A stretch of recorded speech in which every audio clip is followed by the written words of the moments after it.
ladies and gentlemen. I'm Bruce McDonald, and this is, in fact, the Talamanca Review. Well, took a little bit of time off. I'm actually very busy right now. You know, I still have like what you'd call a normal life, you know, something that I have to do. And that's what I'm doing now. I'm doing my day job and all that sort of stuff. So I apologize. A lot of people reached out asking me when I was coming back and all sorts of things. It's very flattering, I suppose. Um, Anyways, I thought I would come on today and just kind of do an impromptu, I guess, is what I would call it. And just yeah, take it from there. And yeah. So what do I want to talk about? I mean, holy cow, man. I mean, I could just literally go in almost any direction at this point. You know, the politics is really interesting. The assassination attempt on Trump. So I guess the best thing that we could do is we could look at the world as it's unfolding and do it through the lens of the devil in us. There you go, a memoir of you and me. So the question then becomes, what's really going on here? What is all this stuff about? What is all of this craziness about? Is there any reality to it? Is it select groups fighting with select groups, and our fate is sealed no matter who wins or loses? I don't think so. And this is not to say that I believe in any way, shape, or form that Donald Trump is any kind of hero here. I mean, there seems to be a lot of time, effort, and money being put into making him look heroic. Okay? As for people who are going on around and talking about this,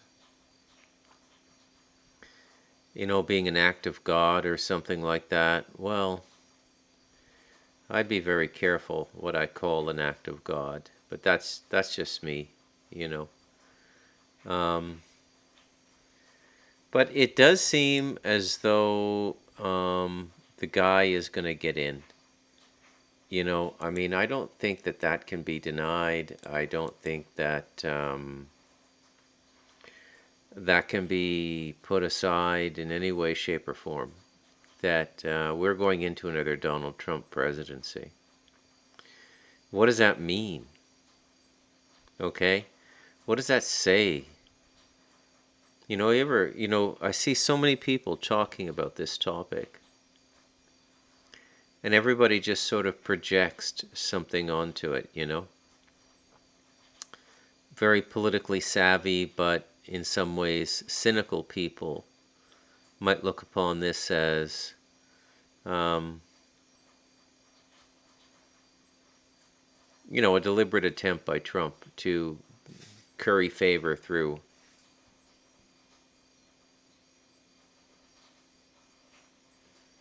thank you.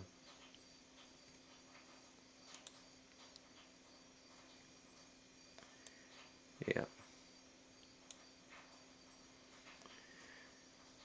There we go.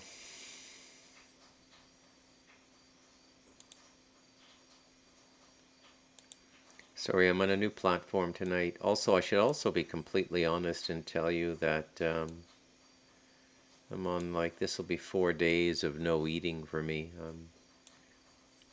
Decided to do a fast, so it's going to take a bit of time. So I'm very calm. I'm like Buddha calm right now. That's what happens when you get all the chemicals out of your body. You just get extremely calm.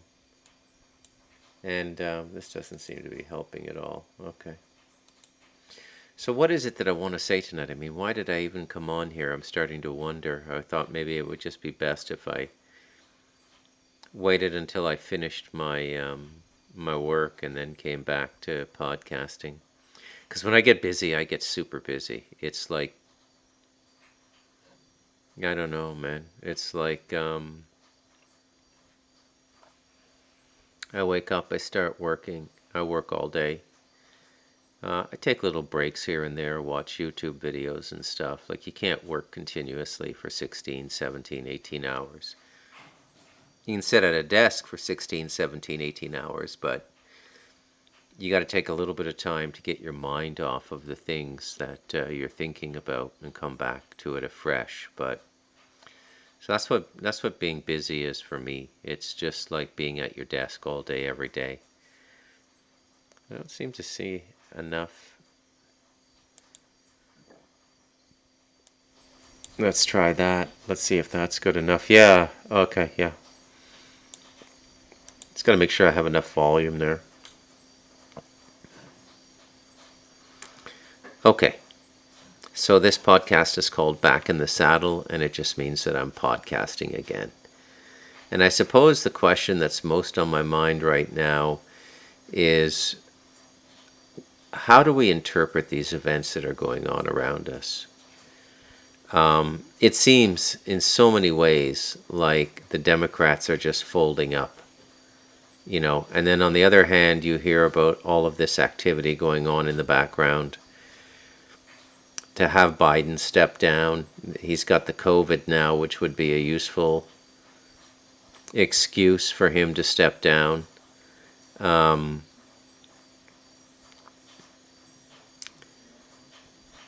Very useful excuse for him to step down.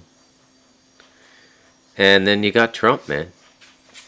And this guy, I mean, if there's one thing you can say about this guy, he's unstoppable, man. They just cannot put this guy down. Like, I've never seen anything like it. The law cases would have psychologically exhausted most people and just robbed them of their spirit and sent them into bitterness and made them incapable of producing any kind of effective energy or commitment to pursuing higher office and things like that. But Trump, I mean, it's just kind of amazing how he does this. I don't care who you are, right? I don't care who you are. As for this being some kind of a psyop, like what they're saying was an intentional, like it was set up to look this way, and yeah, I'm extremely skeptical of that. Extremely skeptical. Yeah, I don't think you could do that. I think it is exactly what it looks like. I think that the Department of Homeland Security is completely corrupt. I think the FBI is, and I mean corrupt beyond what we presently think. And it's just a rude, rude awakening for the average American, right? That book there, The Light of Darkness, A Warrior's Tale for Our Time. It's really all about this. It's about institutional Satanism. So is the devil in us. About how these fringe perspectives on life and these fringe forms of worship that had no public face came to become so prominent in our public institutions, creating a new kind of menace for the human race, and that is the civil servant. And the civil servant, make no mistake about it, if you're a freedom-loving person, the civil servant is your enemy. The civil servant is a menace. Okay? Not all. Many forms of municipal civil service we can't do without and requires extreme bravery, like firefighting and police work. Not all civil servants. But let me ask you this. What happens to these people who go into the Department of Homeland Security and the FBI that they get so twisted around and so twisted up that they could become some of the personalities we're being introduced to now, post-assassination attempt of Trump? Where do these people come from? What kind of an environment could grow people like that? Where they think it's okay to make fun about a presidential candidate almost being killed. I notice the media has been very careful, right? That's a line they don't want to cross. They don't want to come right out and say, we wish the guy was killed. They don't want to do that. What are you going to do?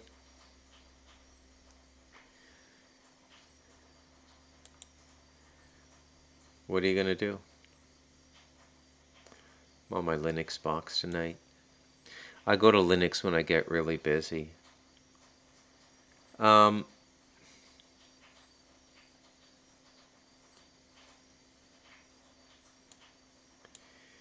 So, yes, I'm aware of that. I cannot honestly, for the life of me, tell you what the heck is going on. And I don't think anybody can. And I think that the age of the pundit, the insider, the wise guy is over. Like, psst, come here, kid. Let me tell you how it is. Did you know that this is what they were doing in the 60s, the 70s, and so on and so forth? Did you know that? Put this on back in the saddle here. Yeah, there we go. Okay, yeah, that's coming through pretty good even on Linux. Yeah, I like it. Yeah, the kids are kind of freaky. All right, I gotta focus here. No more fooling around.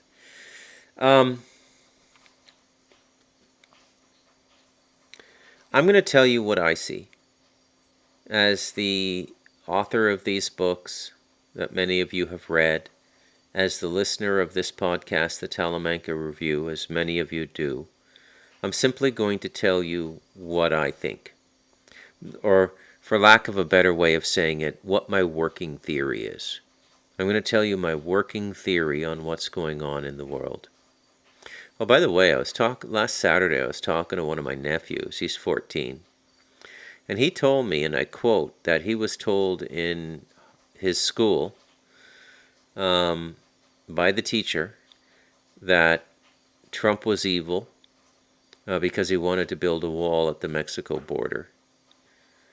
And this went in and really kind of uncontested with my nephew, and then I had a little talk with him. I said, look, there's a lot going on.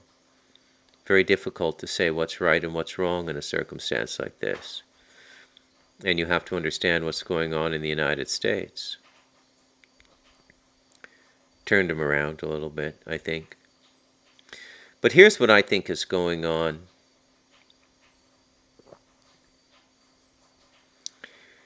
I think we're in the final phases of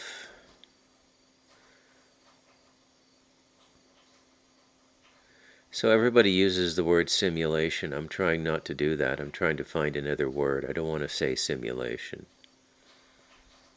But I do believe that this reality we live in can be gamed, and that rules can be tinkered with for various phases of the game or epochs, however long they might be, 12,500 years, 26,000 years, 2,600 years, 2,400 years, time of an astral cycle like Pisces or Aquarius or something like this. But it seems to me that amidst all of this, something is even larger than these astrological turnings is going on.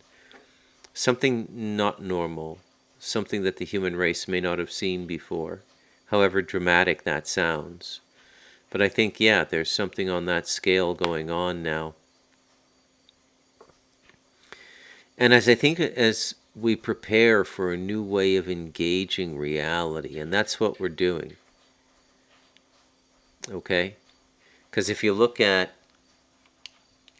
understand the way this place works, okay, and the way the individual and collective consciousness works on this planet, you can come to a much better understanding of what's going on than the average person. Significantly better understanding.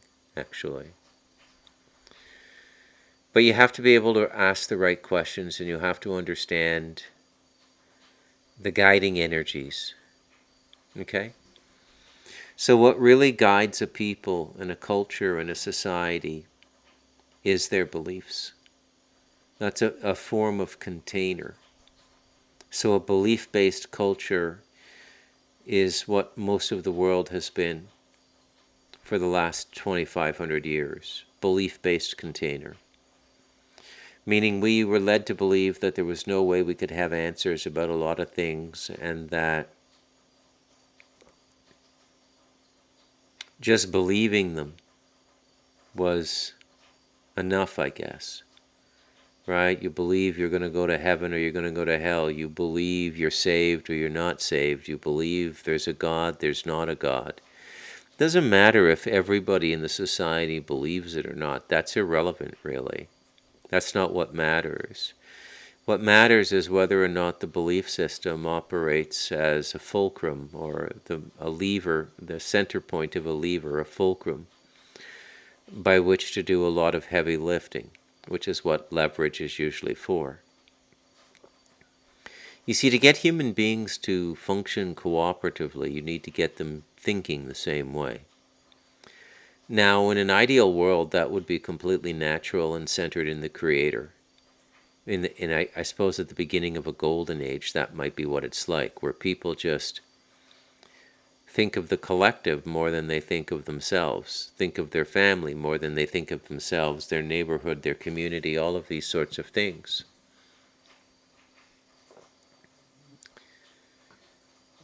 Now, it's interesting that for the last, 100 years or so, the last century or so, century and a half, I'd say almost, my go-to number being 144 years, as long as we're in 2024. But we have been taught to be very, very self-centered. That the individual, and these were things that were taught to us. If you think that, hi Sun Warrior,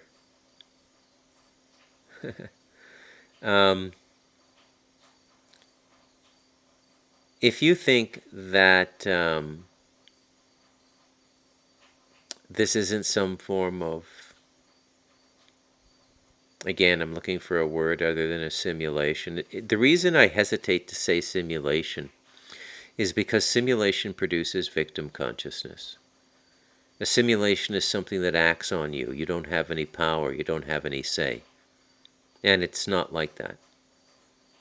It's not like that at all. You have a lot of say in what goes on down here. In your life even. You have a lot of say. Even when you're living.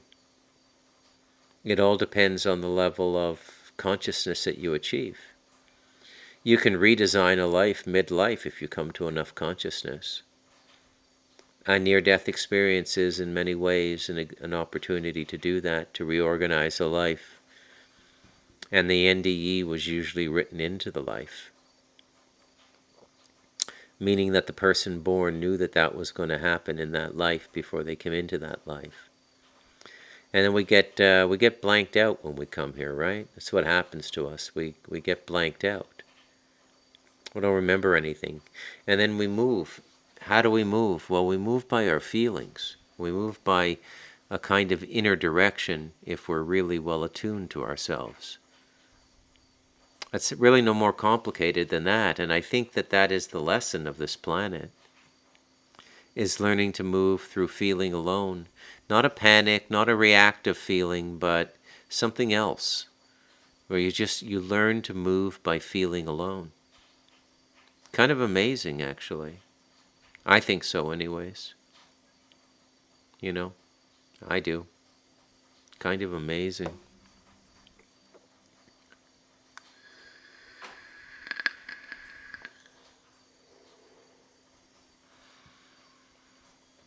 All right, let's start to break this down like an old car. Who's Trump? If he gets a second term in the White House, what kind of power would be behind him? This is a power that seems to be taking on the deep state in the United States. Who could have that much power? Who could compete with them? And it's not this Q nonsense, I'll tell you that. Well, I mean, I don't think anybody who listens to me would believe that for a moment, but just so we're all on the same page, it's not this Q nonsense. Okay? Not that. That's not what it is. So what is it?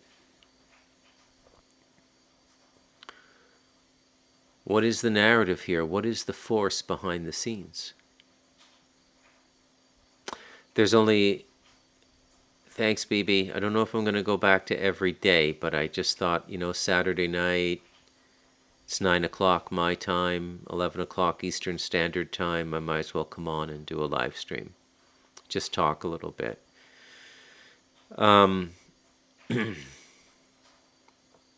What force could do that? Take this man and propel him to power. Now, he's doing a lot of it himself with his ability to communicate directly to people. Okay? All I can do is, in some ways, share to you how I see reality and how I form conclusions. Because it's an observable and definable phenomenon. It's not mysterious.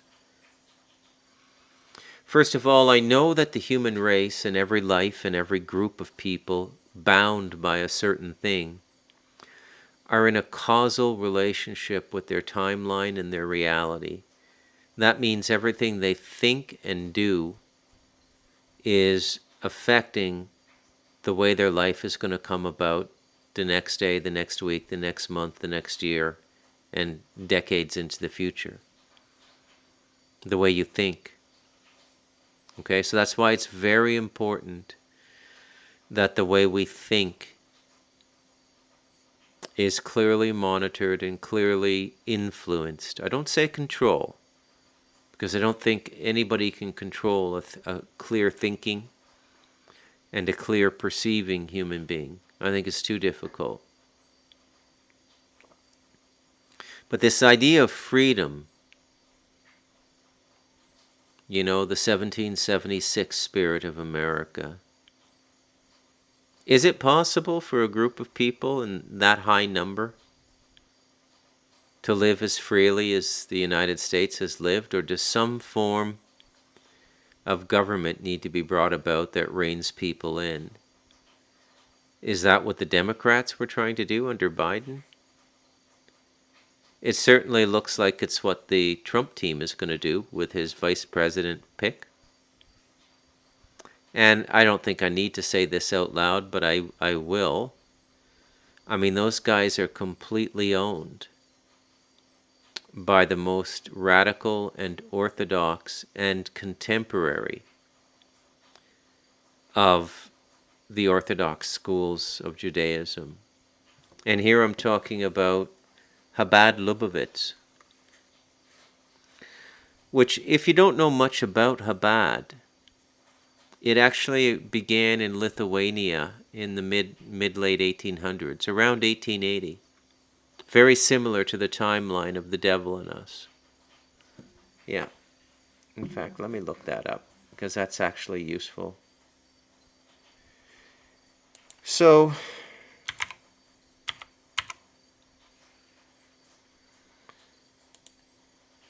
these people have become a remarkably powerful force in the world in a very short period of time. Testament to their character, their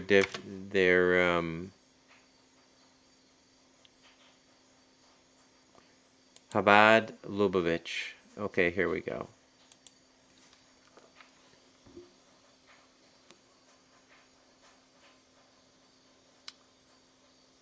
They say its formation was 1775. Right? So these are the early Kabbalists. Studying the Kabbalah in the past was under very strict observations. Okay, you had to meet certain criteria. You had to be 40 years of age or older. You have to be married with children. They want a certain... Thanks, Kit. Thank you. and they would expect you to have a certain amount of balance to be taught the Kabbalah. And then that sort of loosened up, and it starts around this time in 1775. So basically, there's a religion inside the religion of Judaism. There's many religions have come out of Judaism. Even in the time of Christ, we had the Essenes, things like this. So many things have come out of it. And Chabad is, yeah. The name Lubavitch derives from the town in which the now dominant line of leaders resided from 1813 to 1915.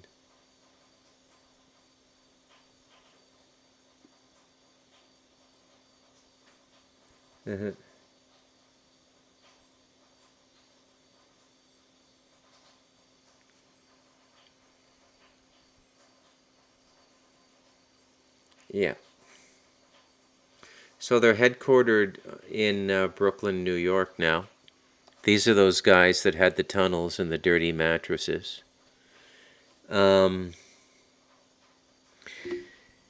It's very much a behavior-born religion.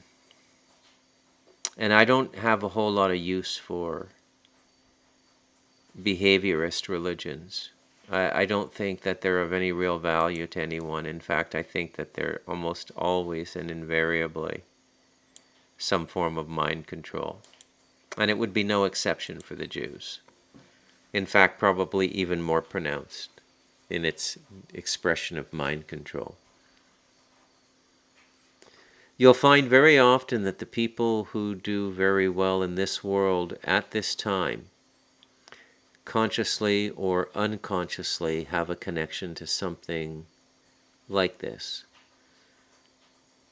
It is my belief that these movements carry spirits with them, principalities, if you will, governing spirits that can influence things.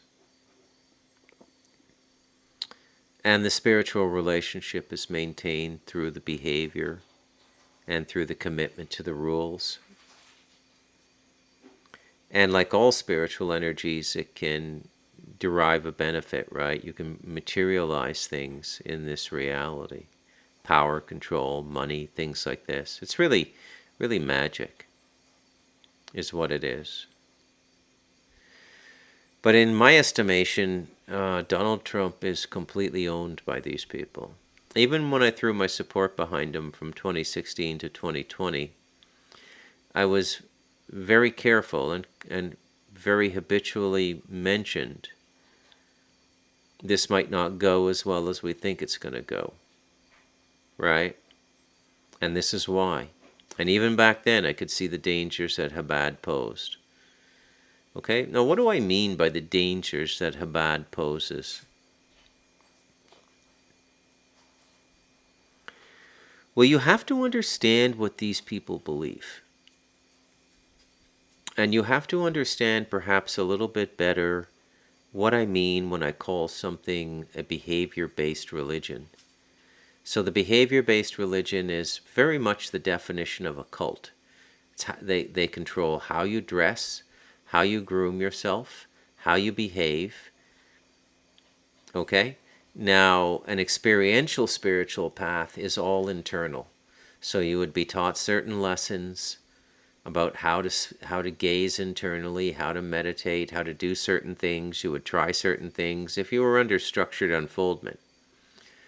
Like if you joined a monastery, a Buddhist monastery, or a Tibetan Buddhist monastery, or a yogic school in India, a Vedic yoga school, there would be a very strict unfoldment, okay? And most of it would be done by you, and it would be done in silence and through the cultivation of yourself as directed by your teachers. It's a very tangible system. It's really kind of impossible to ignore the tangibility of it. Really quite impossible to ignore the tangibility of it. Extremely tangible. And the behavior systems they're like the ultimate form of mind control. So time in silence and time alone breaks down mind control. Constantly going over something mentally, forcing yourself to repeat it again and again and again, driving it into your brain, is literally a form of self-induced trauma. It's called psychic driving. That's what they called it in MK Ultra in the 60s in Canada, psychic driving. And it produces a cultural wave of energy that's very powerful. And in the case of this particular group, it coincides with enough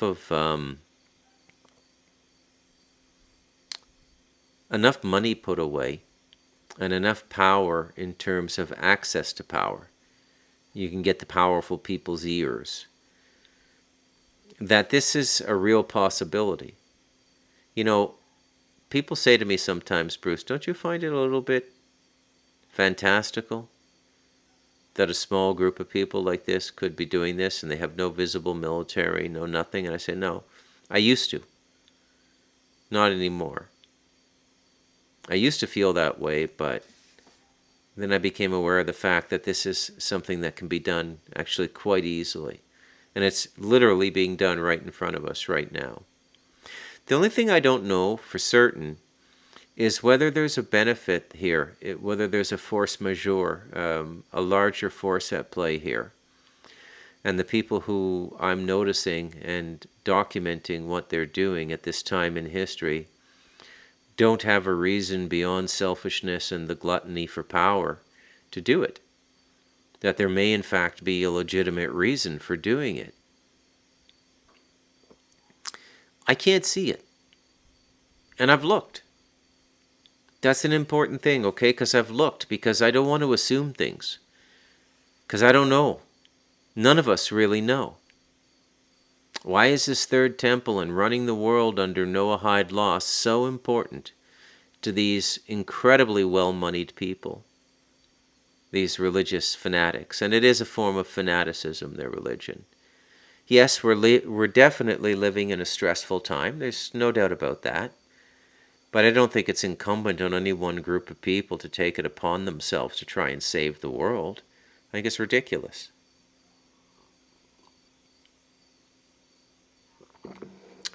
Will Donald Trump, Sun Warrior asks, will Donald Trump aid in the construction of the Third Temple of Solomon? Well, that's all Chabad Lubavitch is about, is the Third Temple of Solomon. His son-in-law, Jared Kushner, is a big muckety-muck in this group, important figure in this religious cult, Chabad Lubavitch. Very important figure. His daughter has married into it. I would say that moving the embassy from Tel Aviv to Jerusalem was a foreshadowing. Okay?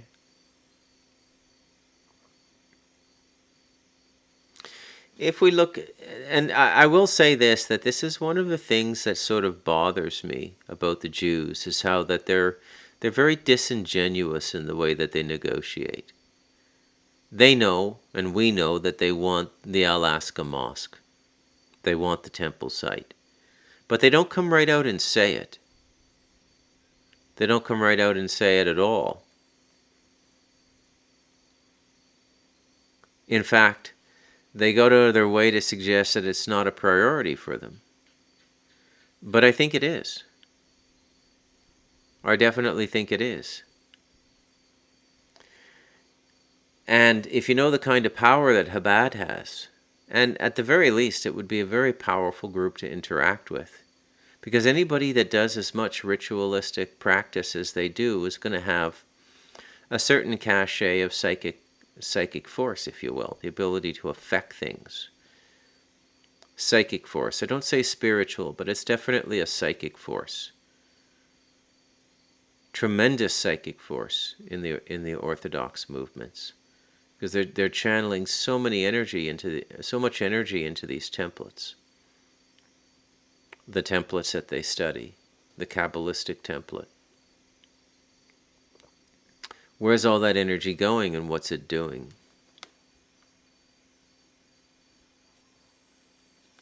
Very interesting question. Well, I think that's enough for tonight. I just wanted to pop on, let everybody know I'm okay. I'm just extremely busy, and I will be for about another 2 weeks. So I don't know how much podcasting I'm going to be able to do.